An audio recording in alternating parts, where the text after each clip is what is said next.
Hello everyone, welcome to OTHM Level 7 Diploma in Accounting and Finance. So today we are going to discuss Unit 5, that is Strategic Financial Management. We have the first learning outcome in which we would try to understand the significance of strategic management and decision making to the performance of a business.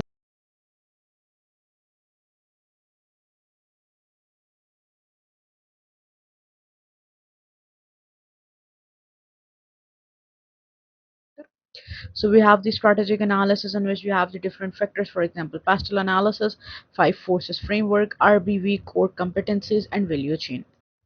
Now we will discuss them one by one. First, we have the pastel analysis on which we have political factors, which means government stability, tax policies. Then we have economic factors in which there are economic growth, inflation. Then we have social factor in which there is the changing demographics, cultural trends. Then we have technological factors in which there is the advancement in technology and innovations. Then we have the environmental in which we have climate change and sustainability concerns. And then we have legal factor in which there are some environmental laws and consumer rights. Now we have the Porter five forces, in which first we have the threat of new entrant, which means the presence of high entry barriers, for example, capital requirement and brand loyalty. Then there is the bargaining power of suppliers, which means suppliers with unique inputs or few alternatives can demand the higher prices. Then there is the bargaining power of buyers, in which there are some powerful buyers who purchase in large volumes and can negotiate lower prices. Then there is the threat of substitutes, in which there is the availability of alternate product or services that can reduce the demand and erode the market share. Then there is the industry rivalry, in which there is a high competition among the existing players, which leads to price wars, reduced margins, and the need for differentiation. Then we have the second assessment criteria, in which we evaluate the business resources to meet organizational objectives. So we have the RBV, that is resource based view, in which we focus on resources and evaluate tangible and intangible assets. Then we have the tangible resources, that are physical assets, for example equipment, facilities. Then we have some intangible resources, for example reputation, skills. Then we have value framework, in which resources must be valuable, real, inimitable, and organized.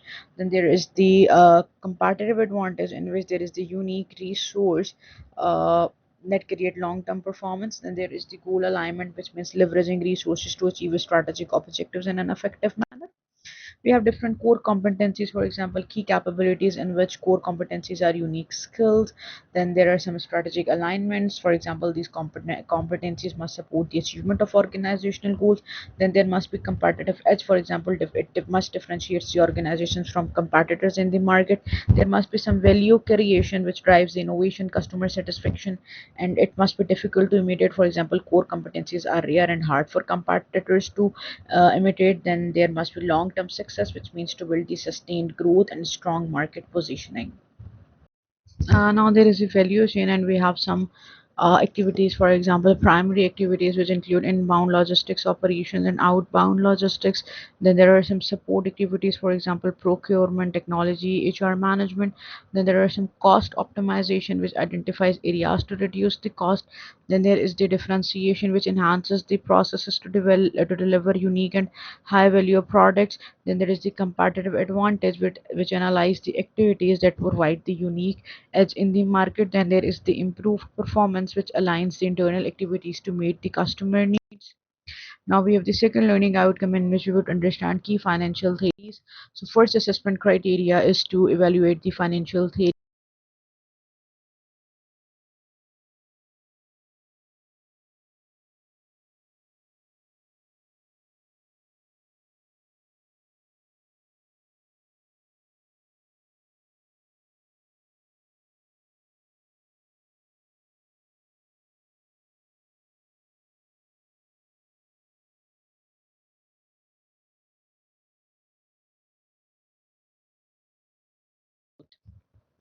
Now we have the CAPM, that is capital asset pricing model, which determines the expected return based on the systematic risk, that is beta, and its formula is expected return is equals to risk-free rate plus beta into market return minus risk-free rate, and beta always measures the volatility of stocks relative to the market. And if we talk about its practical use, then it helps in pricing the risky asset and evaluating the investment performance. If the investors are rational, the markets are efficient, and there are no taxes, and it is used for calculating the cost of equity, and portfolio management. Now we have the dividend policy, which means the company's approach to distribute the profit and dividend as retaining them or retaining them. There are different types: regular dividend, stable dividend, and regular dividend policies. Dividend must impact the investor performance and stock valuation. Model Gami Millers states that dividends do not affect the firm value under perfect market. Profitability, growth opportunities, and investor expectations are some factors that influence this policy, and balances the shareholder returns with reinvestment for long-term growth is important. Now we have the portfolio theory and risk. Portfolio theory always focuses on optimizing the combination of assets to balance the risk and return.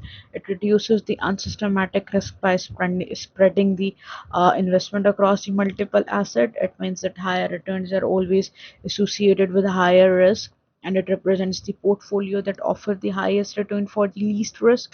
And there is the modern portfolio theory, that is MPT, that is proposed by Harry Markowitz, and it emphasizes selecting assets to optimize the portfolio performance. And there are some practical applications, which means to help the investor that construct the portfolio to achieve financial goals while managing risk exposure. Now there is a second assessment criterion, which assess the strategic implementation technique, which use the balanced scorecard and portfolio management.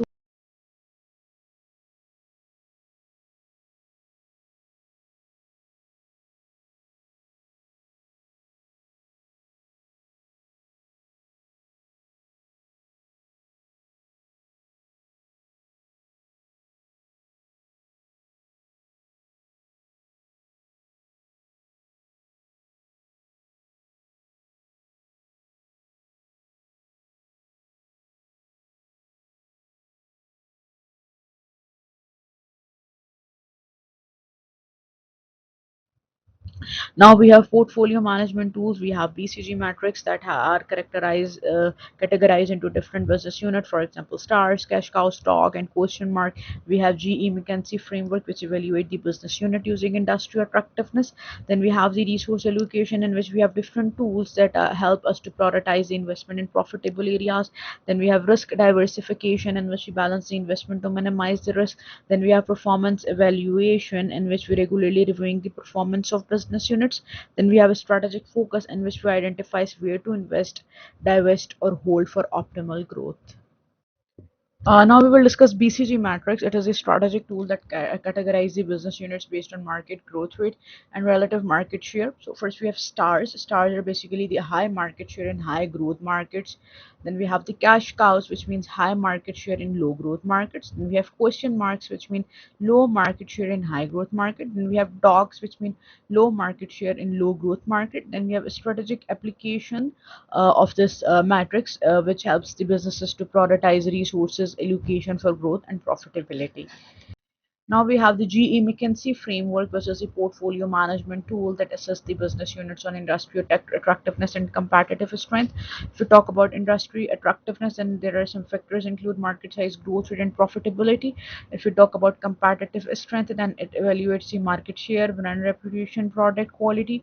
If we talk about nine box matrix, then it divides the unit into different categories. For example, invest, selective, investment, harvest, divest based on the scores. Then we have resource allocation, which identifies where to invest heavily and or phase out your resources. Then we have a strategic focus, in which we provide a clear roadmap to manage a diverse portfolio and align business strategies. Now we have different models of strategic management. First, we have the SWOT analysis, which evaluates the internal strength and weaknesses and external opportunities and threat. Then we have NSOF matrix, which identifies different growth strategies. Then we have McKinsey 7S model, which aligns different elements of the management to execute these strategies in an effective manner. Then we have strategy formulation, which develop different strategies based on internal and external analysis. Then we implement that by ensuring that strategies are executed with resources. Then we evaluate them by assessing the outcomes to make the strategic adjustment if needed for the company. So first we have the SWOT analysis. If we talk about the strengths, that these are the internal attributes that give the organization a competitive edge. If we talk about weaknesses, these are the internal limitations that hinder the performance. If we talk about opportunities, then these are some external factors that organization can capitalize on for growth. If we talk about threats, then these are the external factors that may possess some risk. Now there is the ends of metrics, and here are total four growth strategy. The first one is the market penetration, which means increase sales in existing market with current product. Then we have product development, which means introduce new products to existing market to attract customers. Then we have market development, which means expand into the new markets with existing product. Then there is the diversification, which means develop new product for new market to spread risk and create new opportunities. Now we have McKinsey 7S model. First, we have a strategy, which means the plan of the organization to achieve competitive advantage. Then there is the structure, which means how the organization is organized. And there are the systems, which mean processes and workflows that drive the daily operations. Then there are the shared values, which means core values and organizational culture that guide the behavior. Then there are the skills, which means the capabilities and competencies of the employees. Then there are the style, which means leadership style and management approach. Then there are the staff, which means the workforce and their alignment with the organizational goals. Now we have the objective settings. What is objective settings? First, we have the definition. It is to establish the clear and measurable objectives aligning with the organizational goals. Then there is the SMART criteria, which means objective must be specific, measurable, achievable, relevant, and time bound.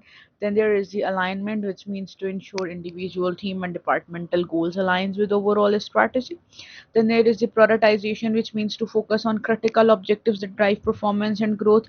Then there is the accountability, which means to have the clear ownership of the objects to improve efficiency and accountability. Then there is the performance monitoring, which means regular tracking and review to assess progress toward the objectives. Now we have the balance scorecard, which is the strategic planning and management tool, with the aligning activities with organizational vision and strategy, and it evaluates the performance across financial, customer, internal process, and it improves the internal and external communication of strategic priorities. It also tracks organizational performance against strategic goals. It aligns operational activities with long-term vision and strategy, and it provides insights for informed decision making and continuous improvement.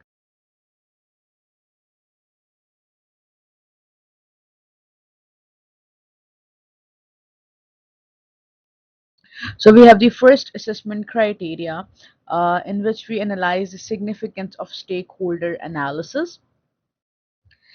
So there are some significance. For example, first we'll discuss the definition. Stakeholder analysis always identifies the individual, groups or entities affected by organizational decision and their interest.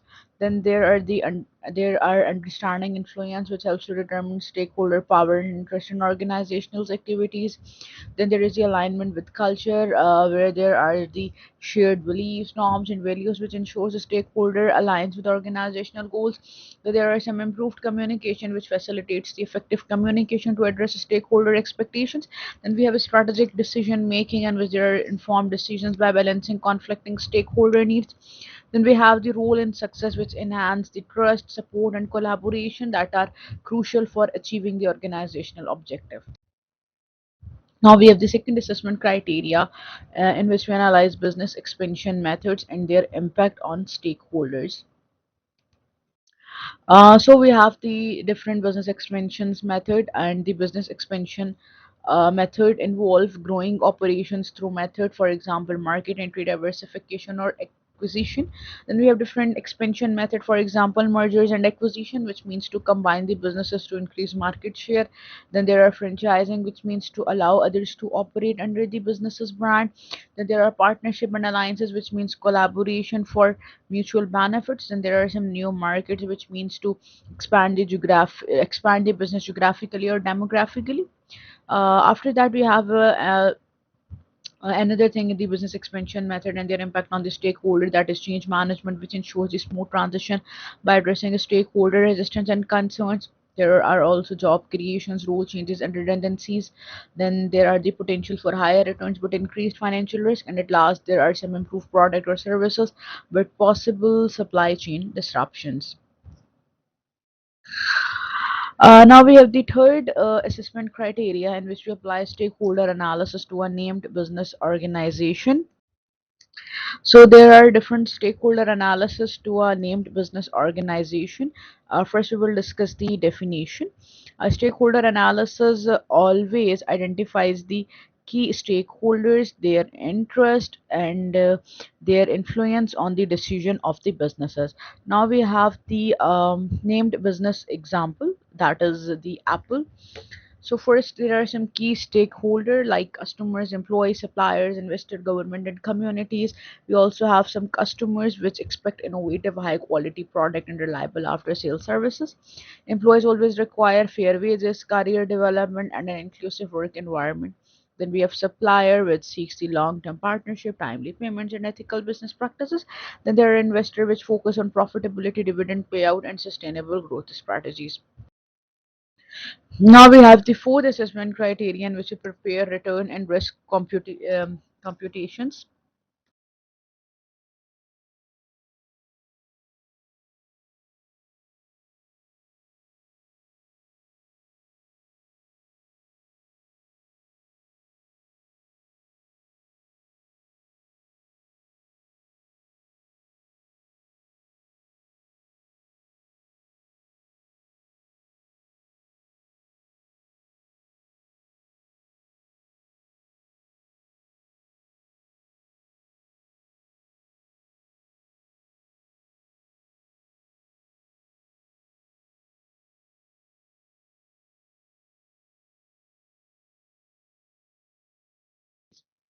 Now we have the fifth assessment criteria, in which we explain the concept of corporate business valuation techniques. So we have different corporate valuation technique. For example, asset value, which means valuing the company based on tangible and intangible asset. Then we have stock market valuation, which means using market price and investor perception to determine the company value. Then we have cash flow valuation, in which there are discounted cash flow to estimate the future value. Then we have dividend valuation, in which there are some valuing a business based on dividend payments and growth forecast. Now we have the fourth learning outcome, in which you would understand the role of culture in a strategic decision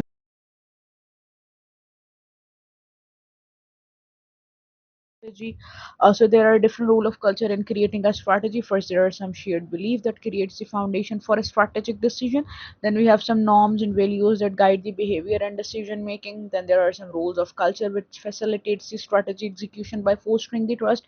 Then there are some strategic fit, in which culture ensures the strategic align with internal strength. Then there is innovation, which is the strong culture that encourages the creativity and adaptability. Then there are consistency, which promotes the stability and coherence in achieving the long-term objectives of the company. Now we have the second assessment criteria, in which we analyze the role of change management. So there are different roles of change management. First, we will discuss what is change management. So change management involve the process, tools, and techniques to manage the organizational transition.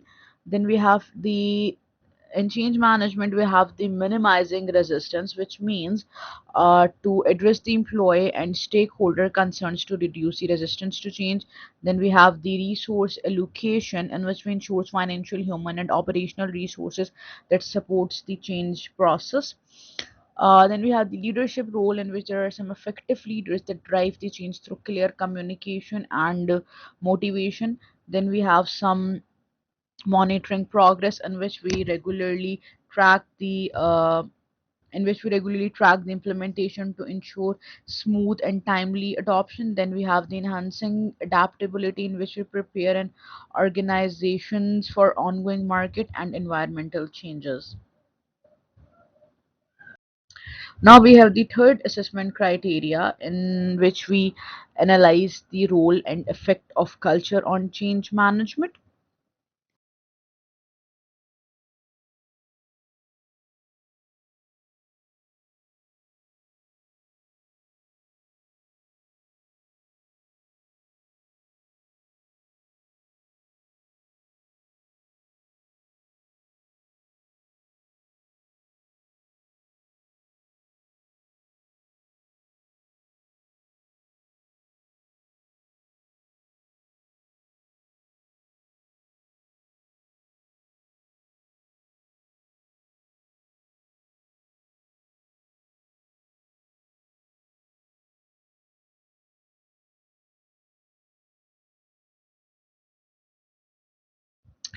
Then we have learning outcome 5, in which we understand the performance measurement system. So we have the first assessment criteria, in which we evaluate the performance measurement system. So first we have the source of long-term finance. First, we have the shares, which means funds raised by issuing ownership equity to investor in exchange for dividends. Then we have borrowing, which means capital obtained through loans or bonds that must be repaid with interest. Then we have leases, which means long-term rental agreement, which allow the use of asset without ownership. Then we have collateral and security, which means assets pledged to secure the loans, reducing lender risk in case of default. Then we have hire purchase, which means an installment-based purchase where ownership transfers after the final payment. Now we have the second assessment criterion, which we explain the financial analysis techniques. So we have different financial analysis technique. First, we have payback, which measures the time required to recover the initial investment from the cash flow. Then we have discounted payback period, in which accounts for the time value of money by discounting the cash inflows to determine the payback period. And we have accounting rate of return, in which we calculate the average annual accounting profit as a percentage of the initial investment. Then we have net present value (NPV), in which we estimate the total value created by discounted future cash inflows and outflows to present value. Then we have internal rate of return, which determines the discounted rate at which the NPV of an investment becomes zero. After that, we have risk appraisal, that is another financial analysis technique which evaluates the potential risks that are associated with an investment project and their impact on returns. And at last, we have the project risk, which evaluates the uncertainties related to project cost, timeline, and expected cash flows. Now we have some financial ratios. First, we have the profitability ratio, which measures the percentage of sales revenue exceeding the cost of goods sold.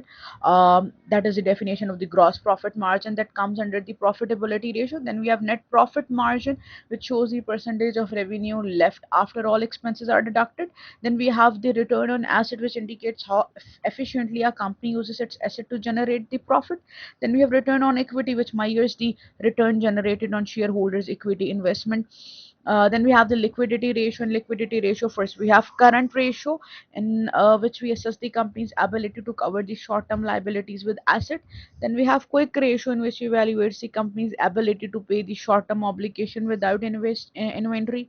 Then we have cash flow, in which we measure the liquidity based solely on available cash to meet the liabilities.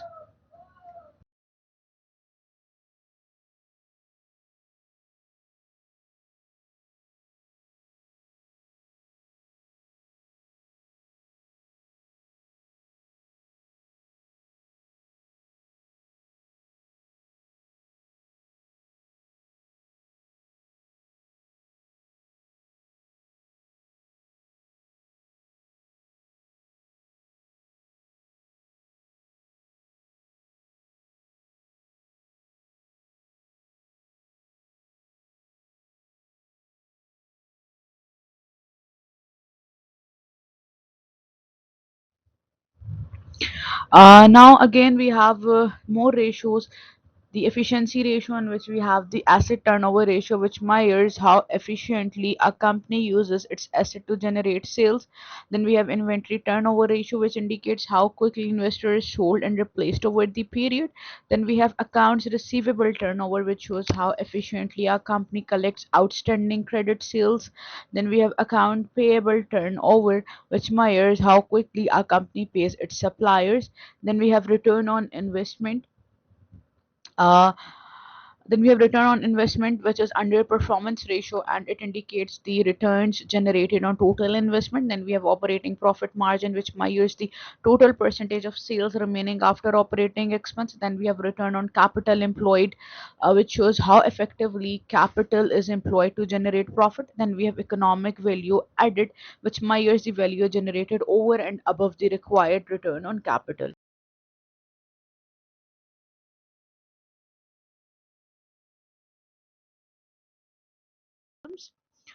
So this is the example of some XYZ business financials for calculations. This is just the simple, very simple calculations of the income statement or profit or loss statement. You can just review it, and if you have any question, you can ask me anytime.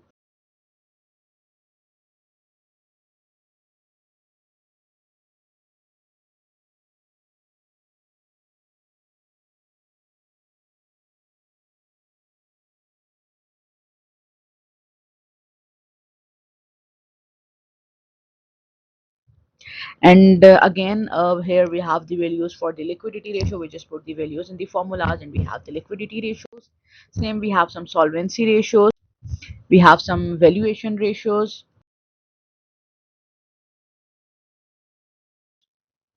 Again, we have some performance ratios calculations based on the data that I have showed you in the previous slides.